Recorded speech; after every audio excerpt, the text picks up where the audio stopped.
Hi, it's Kim from Runaway Realty in Puerto Morelos, coming to you on a beautiful December morning. You can see we have our tree up. We are excited because today we are starting our Moving to Mexico Monday events for the high season. Every Monday from 5 to 6, we meet on the gorgeous rooftop of La Serena on the square in Puerto Morelos. And we talk about just basically questions people have about buying in Mexico, renting in Mexico, moving to Mexico, living, what it's like to work here. It's totally casual, free. It's always a fun time, so we hope you can join us. But in conjunction with that, we are beginning our new project of Moving to Mexico Monday Minute. We're going to do a video series where we answer some of the frequently asked questions that we get every Monday, because we know some of you can't come, and we wanted to go ahead and give the information. So today we're going to start with the number one question that we get, which is, can foreigners own property in Mexico? And the answer to that is yes, absolutely. There is a huge misconception that foreigners can't own property in Mexico, and particularly along the border.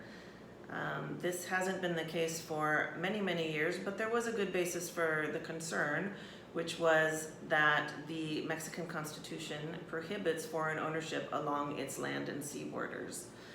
There's a restricted zone along every border, 50 kilometers from a sea border and 100 kilometers from a land border, where foreign ownership is restricted. There were a lot of good reasons for this, historically, because Mexico was invaded by Spain a couple times. But obviously that hasn't been the case for a long time, and probably, I guess, 30 to 40 years ago, I don't know, I still think 1980 was 20 years ago.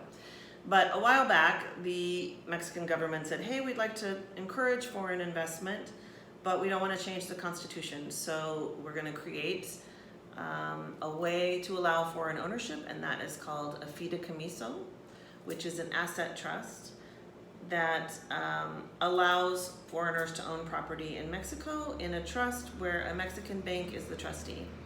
Now, unlike a mortgage bank, the Mexican trustee bank of the fideicomiso has no rights to the property. It's not an asset of the bank. They can't borrow against the property. They can't loan against the property. They can't enter the property. They have no rights to the property whatsoever. They are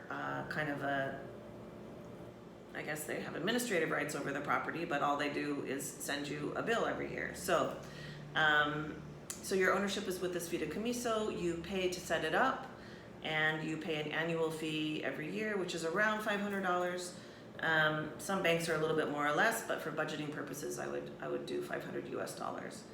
And then you just pay the bank every year, and when you're ready to sell, you tell the bank, hey, I'm selling the property, transfer the trust to these other people. Or you'll extinguish the trust if you sell it to someone who doesn't need one. So although the trust seems like a big deal and people often confuse it with a lease or renting, it's none of that. You own the property. You can do anything you want with the property. You can buy, sell, destroy, build, rent. It's your property. The trust lasts for 50 years, and after that it's automatically renewable for another 50 years. Most people don't own their property that long. What else? The other advantage of the trust is that when you have your property in a trust, you designate secondary beneficiaries. So typically the situation is a husband and wife or marital partners purchase a property, and they designate secondary beneficiaries in the trust. When both primary beneficiaries pass away, the property goes to the secondary beneficiary as a matter of law. It's already been created. This protects your heirs from ever having to protect your property rights in a foreign court, a foreign probate court. Sorry, lost the word. Which is great because, first of all, foreign courts can be scary, but also in Mexico, they're kind of notoriously slow and expensive. So the trust protects your property. It goes automatically to your beneficiaries, and there's no issues there. So although we wish it would go away, it's probably not going away. The Mexican government has tried to get rid of the trust requirement by removing the restriction against foreign ownership along the borders for several years. They haven't been able to get it ratified in all the states. probably because the banks are making a lot of money and they don't want the Vita Camise to go away. But the reality is it's not a terrible thing for buyers. It just adds a little bit more to your closing costs, but it also allows you a little bit more insurance to protect your property rights. And that took a little bit more than 1 minute, but that's your Mexico Minute for today. And I hope you tune in next week where we will cover another one of our frequently asked questions. And most of all, we hope to see you here in Puerto Morelos. Take care.